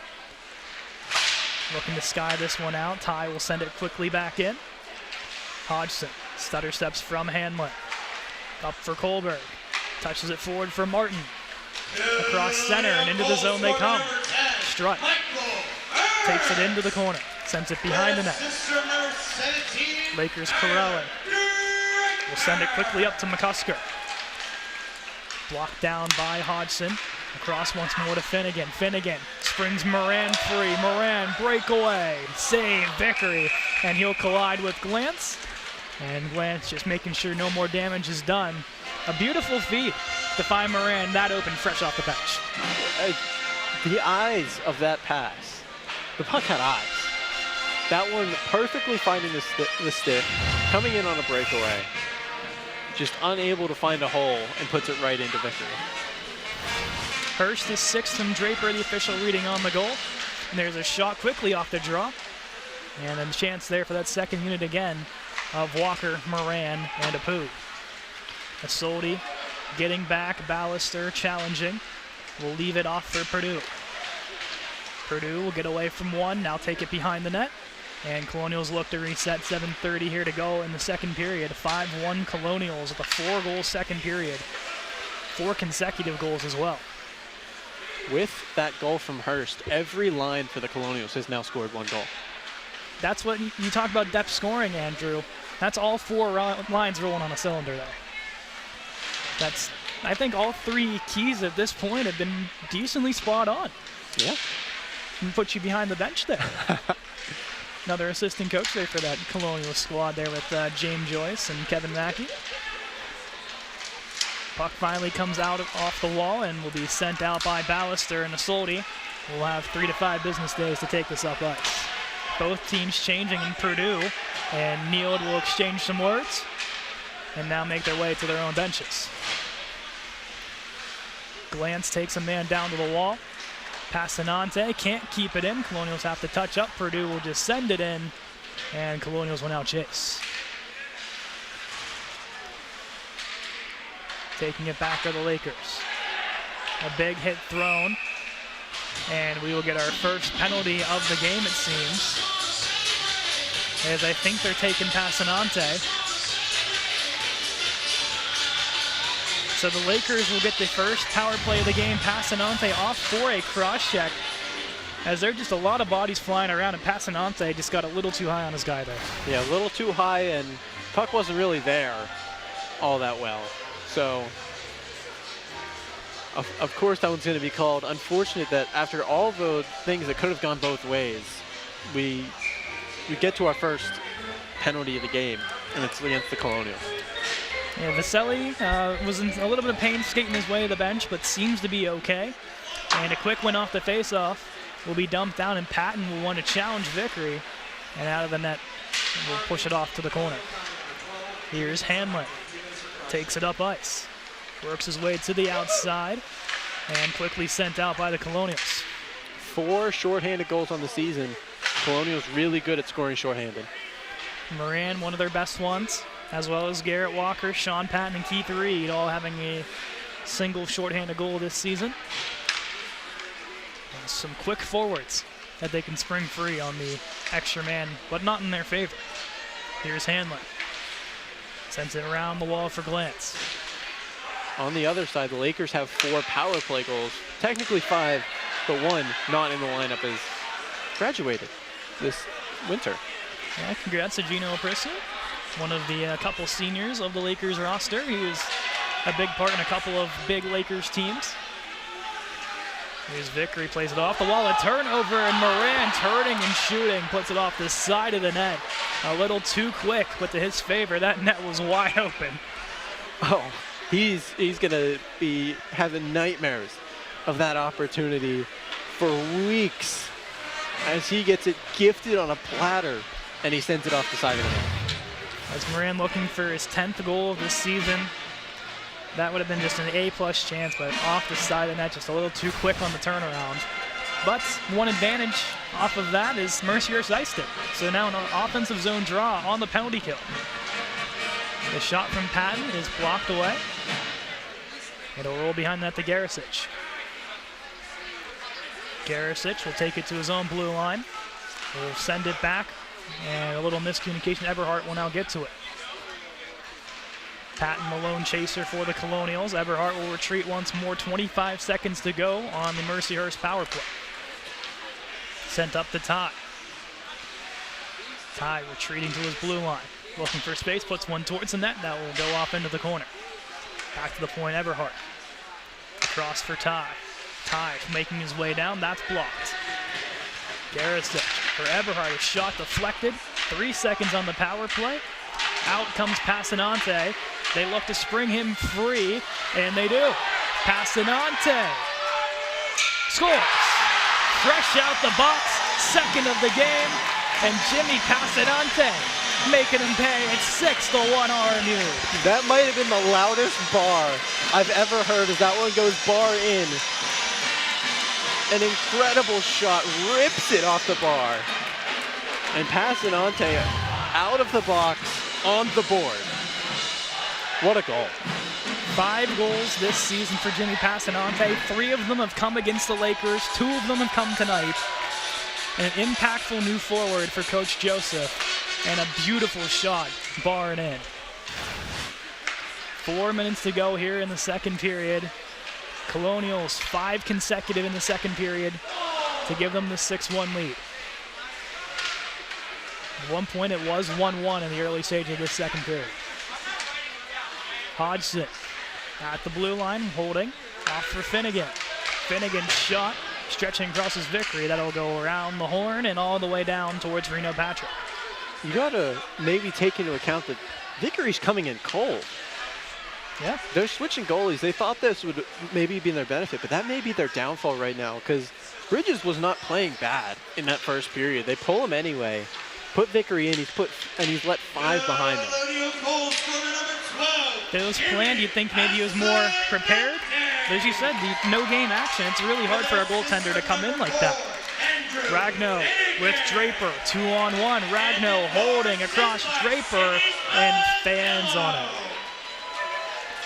I think they said Sidney Spazzolo got this. Did they say Sidney Spazzolo? I have no idea. Someone who's not on the team, but congrats to Sid, I guess. But it was Passanante from Finnegan was the actual reading of that goal. It's a backhand by Glantz, loose in front. Ragno between the legs finds his man, and Hurst can be sent free. He will just send this one on net, and Vickery will hold. And decides not to play it. RMU was going to let him just play that puck and head to the bench, but Mercyhurst will take the whistle. They definitely will take that whistle. Colonials, I think, are kind of like, thanks. Yeah, free whistle and offensive zone draw. Yeah. Free chance to change. There's Dobransky off the draw. That is blocked, and now a chance for Vaselli the other way. Vaselli and Nolet blocked away by Purdue, and net comes off. But the Lakers will get the offensive zone draw. Glantz had his stick all the way in the air ready for that slap shot. He had that lined up from about the red line. And unfortunate that he doesn't get to rip that one because of the whistle. Just based off how these first 2 periods have gone, Andrew, you fully expect Brady Grove to get the 3rd period here for the Lakers. I expect it for sure. So it was planned or not to roll all 3 goaltenders. There's a shot by Neild. Deflected by a Colonial and rolls off into the corner. Strutt will airmail it, glance, gloves it down. And a big hit thrown by Dobransky, and Kohlberg cleans up the loose change with the dump. Hanlon holding behind the net. Leaves it along the wall. A hit thrown by Dobransky, taking down Ty, and Kohlberg will retreat back into his own zone. Dobransky up for Strutt. Across center, shafts it into the zone. Martin picking it up at the top of the circle. Down low for Strutt. To the point. Shot coming in, pad save, rebound, Kohlberg. Looking to toe drag, still holding on to it. Isaac stepping up, can't keep it in. And we'll just slap that into the zone. 1:45 to go here in period 2, 6-1 Colonials. At center, Isaac. Slapping it, go to Byrne. Byrne with pressure coming, back to Isaac. Fully back to Byrne, he'll have to race behind that quickly on his horse is Malloy. Byrne holding, off for Moran. Onto his back end, leaves it for Nate Isaac. Chips it off the wall, through the Mercyhurst defense, Walker on his horse. Back is Garisic, and leaves it off to the wall. Trokey at center, can't hold on to it. Moran picks up the loose change. Moran into the zone. Goes across, finds a poo. Wanted to go up high. Byrne wasn't there. He was at center, though. We'll get it back. 1 minute. Isaac looking for a poo. A poo in front for Moran. Broken up by the Lakers. Isaac keeping it in. Across, winding up. Patton shot, rebound for a poo. Just couldn't get his stick down in time. A bouncing puck. Almost made it 7-1. Down the other way, Byrne. Plays it across. Sends it the length of the ice. Moran will beat the icing out. 30 seconds to go. Passanante, fresh off the bench. Walks it down behind the net. Round for Patton. Turning for Passanante. Couldn't corral it. Now a chance the other way. Barry wrestling with Hodgson. 3 seconds now. Hodgson will pin it along the wall, and the clock will hit all zeros. 5 consecutive goals in the second period for RMU, and they'll take a 6-1 lead into the dressing room. 5 unanswered, as you said, and all in quick succession. Maybe the 5th one a little bit later in the period, but 4 very quick in about 5 minutes. A quick goal by the Lakers to tie it up, and RMU responded with 5 of their own. We'll head to our second intermission. We'll be joined by Eleanor Regal of the Ronald McDonald House Charities during our second intermission, but we will be back with that interview in the third period just after this small break. Stay tuned.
As rubber pucks hit the ice for the annual Chuck a Puck in our charity game, joined by Eleanor Regal of the Ronald McDonald House Charities. Year 3 of this partnership with RMU Club Hockey and Ronald McDonald House Charities. How cool is it to just continue to see this program grow? Now 5 Pittsburgh Penguins joining us for a ceremony of puck drop. How cool is that for you guys? Oh my gosh, it's absolutely amazing. What I love is it brings the families together, and that's what we're all about. And when I say that, I mean the families of the hockey players and all of your fans. It's about family, and that's what Ronald McDonald House is all about as well. Supporting them when they're traveling long distances in some cases, even as far away as countries, seeking medical care for their children in the Pittsburgh and Morgantown areas. So it's such a blessing to have this the 3rd year. It's very exciting, and you're right, every year Gino makes a point to bring more friends, which is exciting because it's awesome for RMU and bringing awareness to your program here, which is tremendous. But it also helps the charity and bring awareness to what we're doing every year as well. Soon, after a couple of years, I think every player on the roster might be here, but he said that tonight. He said next year the whole team. I'm like, okay, bring it on. That's a lot of custom jerseys that need to be made. Yes. Yeah, they really had a good time. I had the pleasure of speaking with them, and they had lots of questions about the charity, which is warming. It's heartwarming to know that they are thoughtful. They want to understand what it is that they're supporting from their perspective. And I think you find that it's a unique aspect from hockey players, and that starts at home with parents and how they're dedicated for the hockey players. I mean, you got to get up early for ice time in the morning, and you're traveling and all of those things. So I think that it says a lot, and then as you grow with your career, and now they're professionals and they want to give back. So that's really awesome. For those who are watching that do want to help out the Ronald McDonald House Charities that aren't here in attendance tonight, how could they do so? Please go to our website. It's www.rmhcpgh-mgtn.org, and I know that was long, but if you put RMHC Pittsburgh Morgantown in, there's a lot of information on there. We have meals that we provide to the families. There's craft night. You can host a movie night. So there's a lot of opportunities to give back, and you can always just call the house as well. As we do before we end every interview between the two of us, the other games have been a lot closer. This one being 6-1. It's awesome. I'm sorry. It is awesome game in favor of RMU, but score prediction, and also, what are your thoughts on this year's jersey? I'm sorry? I said, what is your score prediction for the end of this game, and also, what are your thoughts on this year's jerseys? I would say we're going to get at least 3 more goals. Okay. And maybe 2. They might get 2. We'll give them 2, so they'll get 3. So 9-3, let's say. All right. Okay. And then for this year's jersey, are they your favorite so far? The jersey, yeah, that was pretty darn cool. Yeah. So now I have 3 of them. I'm trying to determine how to display them in my office. Because I think it's one on each wall? Yeah, you know what? I could do that because I do have 3 walls. Because There one you wall's go. a window, so. And then after that, you go with your 4, 5, and 6. You're just going to double up as you continue along the wall. That's right. Until there's no more space, right? Yeah, I like that idea. Hey, same time next year? Absolutely. Miss Eleanor Regal, thank you again for all you do and for joining with us with this event and coming on to the broadcast. We really appreciate everything that you guys do. Thank you. We appreciate being able to support the families, and we appreciate all of you to make it happen. Eleanor Regal, ladies and gentlemen, we will send it back to our intermission in about 10 minutes or so. We'll be back with the 3rd period of Lakers and Colonials. Stay tuned.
Welcome back for the third period of play between the Lakers and Colonials.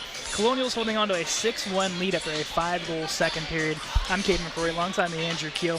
The story of the first was physicality. The story of the second was deflection goals, and a lot of them. Yeah, 4 deflection goals in that period. 1 for Mercyhurst and 3 for the Colonials, as they got so lucky that whole period. We'll look at a couple of highlights here as we enter the third period, and here is the first goal by Mercyhurst. A lot of sticks were in front, and we were mistaken. Nick Pacelli actually got credit for that goal with the late stick there, his second of the season.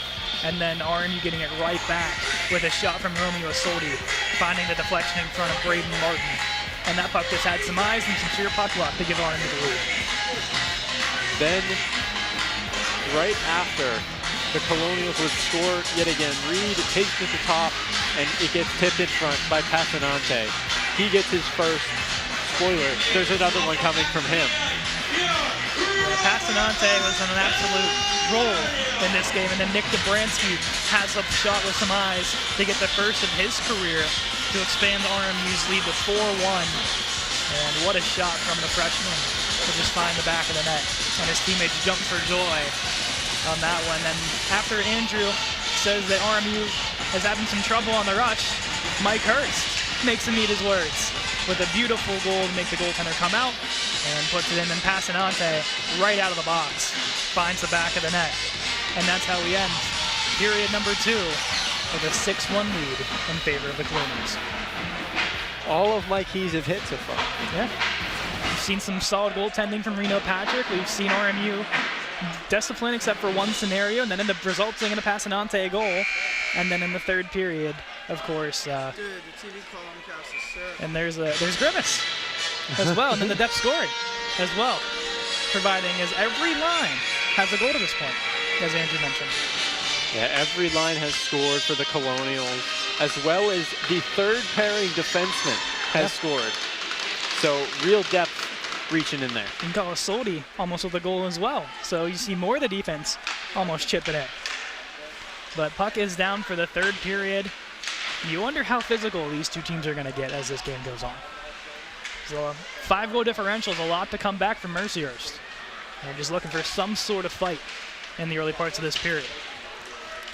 There's an icing call early on the Lakers as Hanlon and Ragno got mixed up behind. Both seemed to be okay. Ragno looked like he lost his footing and went sliding into Hanlon. So, I mean, it was incidental, but dangerous for Hanlon as he gets a sliding Ragno coming right at his feet. Draper versus Cox here on the faceoff. One to the wall, and Hanlon will pick it up. Sends it around for Neild, and he'll chop that one down. And a couple seconds after the last icing, they'll be called for another one, and they'll do it again. Off that circle in front of, guess who? Brady Grove. Yeah, another goalie switch as we expected. Didn't get to mention it, but as that period ended, Grove kind of was getting his groove in. He was getting his eyes working. He was working on going back and forth as well. So he knew he was coming in before the period even ended. Mercyhurst with a chance the other way as Cox will pick it up off the give from Neild. Back to the point to glance. That is blocked. Hurst will chip it out of the zone. Ragno touches it for Draper. Draper looks to walk the defense. Takes his man into the wall. A loose puck rolls to Hurst. Is bodied away by the Lakers. Hurst will pick it up behind the net for the Colonials. In front, Draper, backhand, looking for room. Finds Hurst. Turning shot, and they'll score. A puck with eyes. And Michael Hurst, second of the game, makes it 7-1. And Grove had no idea which way that puck was coming from. I don't even know who that hit in front.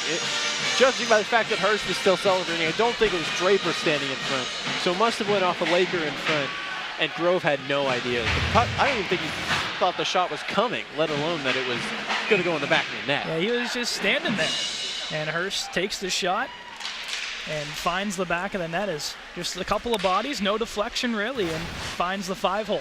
And Hurst finds his second of the game and 7th of the season. A player they really need to step up in the goal column. Here's Alejandro Apud, comes down shot, ricochets off the shoulder of Grove and wide. Offsides, RMU. Brady Grove coming into this game with a 1-2-1 record, 578 goals against, 8 across the board on the save percentage, 888. It's the highest save percentage on the Lakers, Yeah, it is. but only in a handful of contests.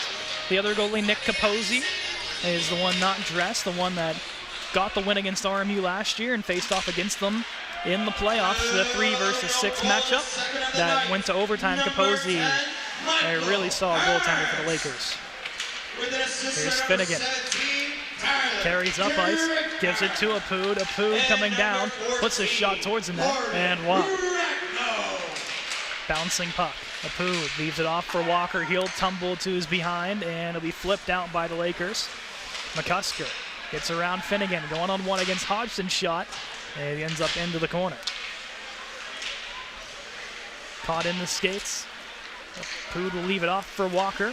Fakes the shot, and now will send it in as they'll head to the bench, as a couple Lakers will as well. Hanlon, back for Glantz.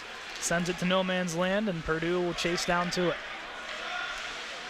Purdue, a really big get on the RMU blue line. He's only played in 1 game this season. He got injured in that game against Canisius, and now is finally back in the lineup. He was sorely missed on that blue line.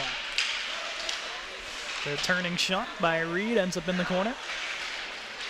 Looking to the point to Purdue, Passanante. Plays it down low to Reed. Dangling, will lose it, and will throw that back to center ice where Isolde will go across to Purdue. Banking it off the wall to Reed. He'll take a tumble, takes Glantz down with him. Patton retreats back to Isolde. Over for Purdue. Up ice to Reed. Back for Patton. Patton settling the pace, as Rena Patrick suggests. For Isolde, he'll lose it. A turning chance, pad save, rebound pops out, and will end up behind the net. Isolde up for Passanante, caught in his skates, and it'll be picked up in the corner by the Colonials. The Lakers go for some changes. Passanante, 2 goals on the night, looking for the third. Their first will head off to the bench. Strutt picking it up in the corner for the Colonials. Looking to send it behind. They'll pop out to the Lakers, kept alive by Byrne, who challenges Vaselli and keeps it in. Kohlberg behind the net. On his backhand, sends it behind once more. Finds Strutt. In front for Martin, bouncing puck, wrap around, and they'll score. Trevor Kohlberg sneaks one through. His second of the season, 8-1 RMU. He couldn't beat Bridges on that incredible breakaway, but he is able to beat Grove on the wraparound. And it is a 7-goal lead now, and 7 unanswered after it was tied for probably a minute. It's one way to respond. 7 unanswered goals, as Kohlberg finally getting one through. Had a really impressive game, as does the fourth line, the junior forward with Strutt and Martin. Only one missing a goal now is Strutt. Here are the Lakers storming in. Here's Neal dangling onto his backhand, puts it towards the net. Patrick getting a piece of it. Crowd by Nate Isaac. Looking for Ragno. He takes away the stick, and now Shipley will retreat back. He will airmail this one, knocked down by Hurst. Turns it over, and the other way comes Filiguera. He'll chip it into the zone. Patrick will hold it off. Official goal reads Kohlberg second from his line mates, Martin and Strutt. The goal before that, Hurst. Second of the game from Draper and Ragno. Offsides, Colonials. They'll reset just beyond the blue line. 15:06 here in third period. Not how the Lakers expected this game to go after tying it on a nice tip in front from Vaselli. It's gone south since then. 7 goals in 20 minutes, basically. A lot of work to be made up if they want to challenge RMU here with a touchdown plus the extra point to get back into this hockey game. Here's Hanlon. Challenged by Moran. Will send it down into the corner. Byrne will pick it up. Behind the net for Isaac. One touch forward by Passanante, or Apud, excuse me. and sent back down by the Lakers. Byrne for a pooch. Wanted Walker just ahead of his stick. He'll have to race down to it. Takes down a Laker with him as he got tied up with Glantz. McCusker gets lined up by Finnegan. Moran finishes him off. And McCusker slow to his feet. You thought it'd be Mercyhurst the one throwing the bodies around. RMU initiating a lot of this contact here. I don't want to. It doesn't seem like they've given up, but Mercyhurst is really taking their foot off the gas, at least for the last 3 minutes. It's the Kohlberg goal seemingly just draining what life they had left here on the ice. Here's a Poo trying to dangle in. Trokey couldn't handle it and quickly sent in by RMU.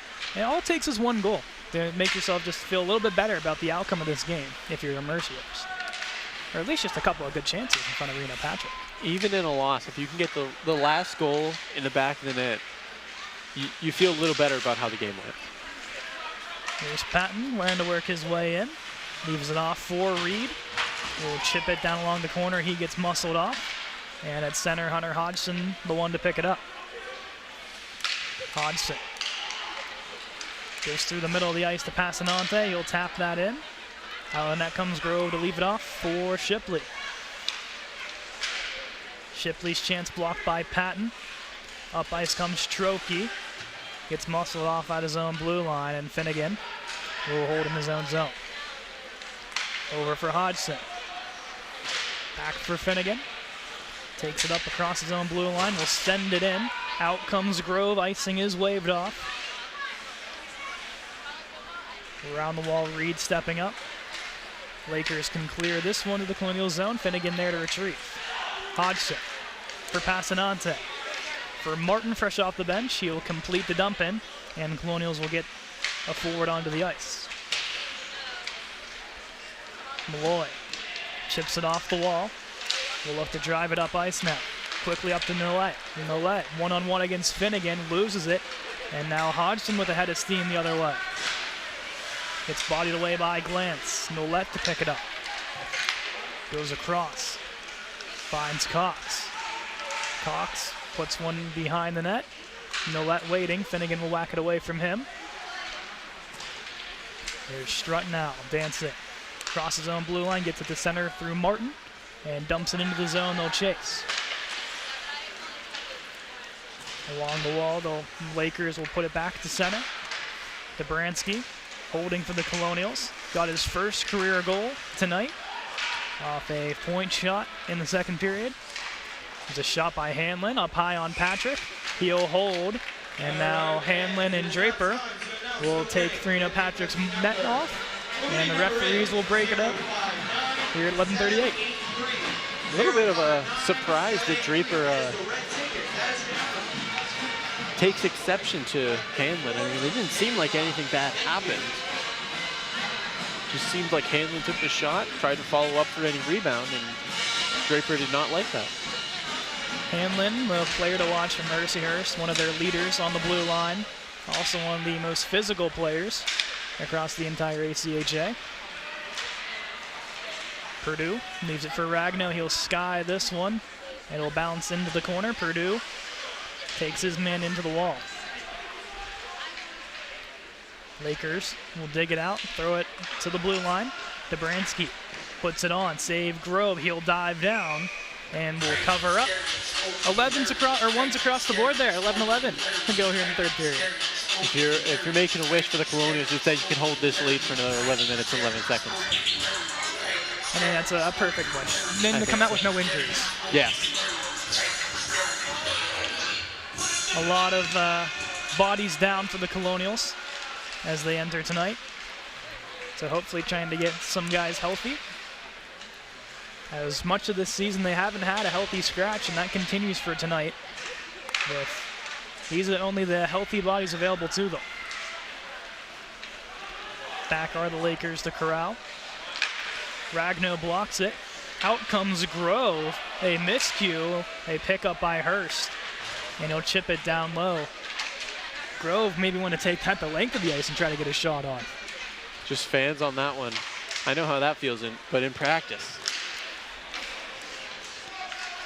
Dobransky will take it in. Grove will leave this behind the net. Hurst and Passanante both on hat-trick watch if they elect to do so. It seems RMU's comfortable just kind of chipping this into the zone and chasing it down and holding for as long as they can. Dobransky along the wall, has a Pood behind him in cover. Will take it down low, that'll stay in play. Here's Moran, behind the net for Walker. Walker in front looking for a Pood, and taken away and cleared by the Lakers. A foot race, and Patrick says it's my turn to skate out and make a play, and he does. Here's a Pood now for Moran. Moran shot blocked away there by a diving Hanlon. No more point, Patrick. Yeah, sadly, I think he really wants that primary assist. But now he has to stop this 2-on-1, and he does. A quick shot from Viselli, right on it was Reno Patrick's. Stood tall all game long. He really needed a bounce back game, and he has had one here today against Mercyhurst. Just trying to get his groove back here in 2025. Hanlon caught in his skates, sends it to the corner. It'll reach Passanante. Holding, will tip it, and he'll take it himself. Passanante, met by 3 Lakers, and they'll turn it up ice. Trokey puts it on, pad stop Patrick. Passanante will pick it up and pin it along the wall, wrestling with a fellow number 12 in Nolette. To the point, kept alive once again. Eberhardt was there. Isaac, back for Reed. Sends it back one more time as Passanante will race down to it. Kicks it behind the net, 8:35 to go here in the third. Not a lot of whistles. They're letting the guys play on. Goaltenders will just make a stop and quickly throw it out and keep this clock churning away. Here's Reed, holding. Puts one towards the net, that's blocked. Kohlberg will whack at it, will take it behind the net. Eberhardt sends it up, carrying his baluster. Hodgson gets in his lane, Finnegan to help him out, takes it to the wall.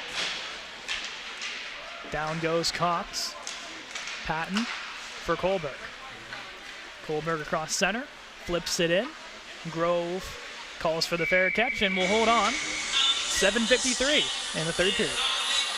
A little bit after going on right here in front of the net. Grove actually holding back his teammate Neal. I think Grove wants this game to be done too.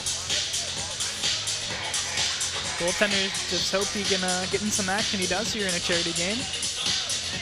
And you get the feel for him. Seen a lot of shots. As we said about Vickery in the last period, just kind of coming in cold. You can try to get yourself prepared as much as you can, but without being on the ice, you can only do so much. And whacked down and a stop by Grove. Kohlberg had another impressive opportunity. If he buries that shot and the one in the first, he easily could have a hat trick right now, if not for that shot being misplaced and the first one being an incredible save by Bridges. The fourth line, debatably, has been the best line for the Colonials tonight. You could say. They've had a fire under them. A unit that's been put back together. That was together for the much of the second half of the 23-24 season. And has been responsible for 2 goals here tonight. Kohlberg up high, Hodgson. Sent down low off a tip. Into the corner it rolls. Struck for Martin. Martin walking in. Wanted to go across to Kohlberg. Broken up. Diving strut. Momentarily keeps it in. Now a 3-on-2 for the Lakers. Tie. One to go through the middle, and Patrick will stick that away to the corner. Here's Finnegan. Sends it up ice. Colonials will change. Lakers will do the same. Backpedaling is Garisic.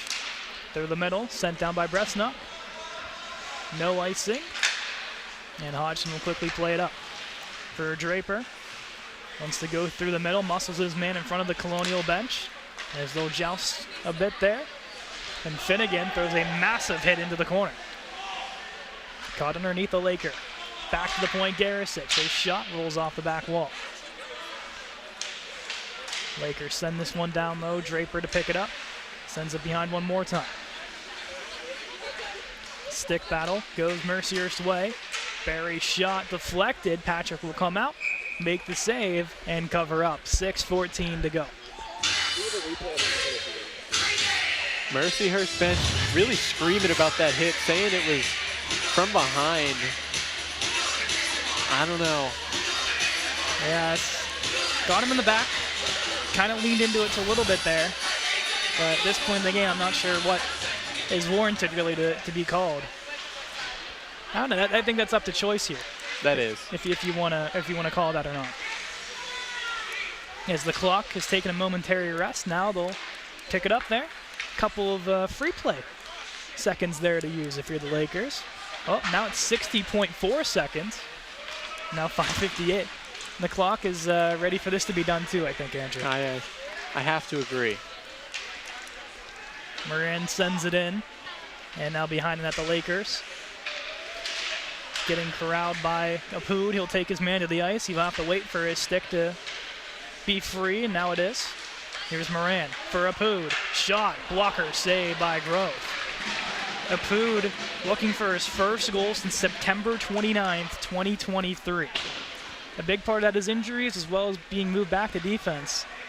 But it'd be really nice to see number 21 on the score sheet. A great shot. Hits the stick of Grove. And that's a tough one. Apud dragged to the ice as Nolat will take it in behind the net. As now the Lakers starting to play with a little bit of fire under their behind in the dying moments of this period. Walker will send it in. Hanlon takes a shot from way downtown. Patrick fakes the handoff now, lets it go with Neal running down. A little bit of an RPO right there. Yeah, good job from the quarterback. Making a couple guys miss there. Neal backhands it into the zone. Isolde settling. Leaves it for Passanante. Isolde, the lone true freshman, if you'd like to call it, on this Colonial roster. Here's Hanlon. Puts it on net. Save from Patrick. Helps in the save percentage column for him. Purdue dancing around here with Ballister. Leaves it for Isolde. Past him. Patton will get to it. Shakes off the check. Turns it over to Ballister. As he'll wrestle with Isolde. Isolde comes out victorious. Around for Keith Reed. Up ice to Patton. Patton into the zone. Backhands for Passanante. Trying to drive in. And just couldn't get the wheels to stop. And Hanlon will make sure none of his teammates can get to him. Whistle at 3:54. Just a little bit of time left. Let's take a look at this chance. Couldn't get the wheels stopped. Not a huge bump into Grove either, but Mercyhurst don't like any contact with their netminder. I'll say Hanlon was more helping him, I think, trying to get out of that crease to avoid any conflict. Grove with a little equipment fix and good to go here. At the point, Isaac shot deflected and stopped by Grove with Martin parked in front looking for his second of the game. One thing I did see on that last one, Brendan Malloy jousting with someone while they were both going for a change. Did not see who the Colonial was that was fighting for it. As we're getting a fan ejected? I think so.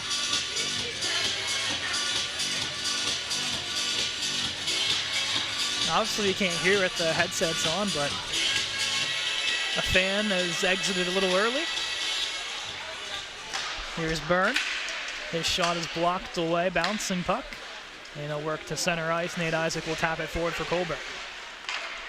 I don't think I've seen a fan ejection in quite some time. Yeah, it's been a while. Especially with the D1 team. I've seen a couple with Andrew's D4 team on occasions. Those fans love to get rowdy for their Colonials. Board battle with two representatives from each side. Tied up underneath Martin. It'll bounce Mercyhurst's way with a third party coming in. Here's Ty. Dancing, puts one towards the net. Caught in the skates, digging for it. They'll work it out wide. Shot comes in, Patrick gloves it down, and he'll hold on as McCusker looking to go short side. So back to what I was saying, Malloy fighting with, I did not see which number it was in front of the Colonial bench. They were both going for a change. A little bit of a check from behind from Malloy, gave him a little cross check. So something to really check forward in the future to see if Malloy tries to start anything. Malloy, along with a couple others, split their time between Mercyhurst's Division I club team as well as their Division II club team, as both teams kind of short on players, so they'll share their roster. A lot of guys getting a lot more game time that way if they have some in between D1 and D2, and in this case we see a guy like Malloy get his opportunity with a D1 club team. Trying to make a name, trying to stick. Here's Bresnok coming up the right wall. Puts one on, Patrick gloves it down. Maybe sign him up to play shortstop. Good work there from number 31. He's had a really strong game after having a not so great 2024. He's starting 2025 off on the right note. So far, just one goal against on one that was, I mean, it was a tip, so you're not going to be able to stop them all. No matter how many lets in between now and the next 2:27, I think exactly what the doctor ordered for Reno Patrick in his second straight start in the charity game. Last time it was against Kent State, a little bit closer, but still shines when the lights are the brightest. Here's Finnegan. Behind for Hodgson. Quickly up for Passanante, up for Draper. They're going to look for Passanante or Hurst here, both on the ice, usually not on the same line. Trying to get the HT. Here's a shot from Hanlon, like a lot of heat to it, and Patrick makes the save. Finnegan, carry, has Passanante to his right, will tip it behind the net, out comes Grove. Passanante picks his pocket, puts the shot on, Grove makes the save. Stays in the zone, Passanante whacking, couldn't get to it, and up comes Nolet. Wrestling with Hodgson, they both collide into the wall. Walker for Moran. Up for Walker again. Gets away from one, turning for Moran. Moran's shot rings off the wall, rebound pops out. Corralled by Filiguera. Tries to clear, Hodgson one-times it. Hits a couple of bodies, bounces behind the net. 1:10 to go. Filiguera loses it to Walker. Behind for Moran, in front, a Pooj shot. Rebound is covered up, and Moran will make some friends in front of the Mercyhurst net. Another call-up, Shipley talking to Moran as they were on the near wall, and after that whistle, grabs the horse collar of Moran as well. So maybe trying to make a name for yourself as I can make this D1 team, but I don't know if either of those ways that I've described are ways to stay on a team with kind of not great play. A minute to go. Draper for Passanante. Puts one towards the net. Getting a piece of it was Grove. Clearing attempt denied by Draper. Plays it out wide, Passanante. Puts one on, pad save. This will go off the netting and out of play. 36.2 to go. It seems like everything's going towards number 12's area. Yeah, I think that's the way it should. Only 36 seconds. You got to feed him as much as possible, especially if you want him the HT. Hurst is not on, so it seems they are not going to try and give him one, probably because he has a little more experience under his belt. There's Passanante's attempt is denied. Passanante first year with the Colonials, as Hurst second year with RMU, has also a year with Chatham University. Icing is waved off. Patrick will leave it off for Dobransky. One final rush for RMU. Dobransky for Ragno. He'll carry forward. Ragno looking in front for Passanante, has his stick tied up. Lakers will hold and they'll tap this one down. And RMU for a probably say 5 consecutive years at this point, have won their charity game, but this is the 3rd straight win on charity night against the Mercyhurst Lakers. 8-1 is your final. An incredible record in charity nights. 4-0, I believe, in the Ronald McDonald House? 3-0. This is year 3. I lost count. Yeah. But an incredible night, an incredible game. Lots of people getting on the score sheet. We'll run through our score real quick. The lone goal for Mercyhurst is Nick Vaselli. As for RMU, Walker got this goal scoring started, followed by Braden Martin.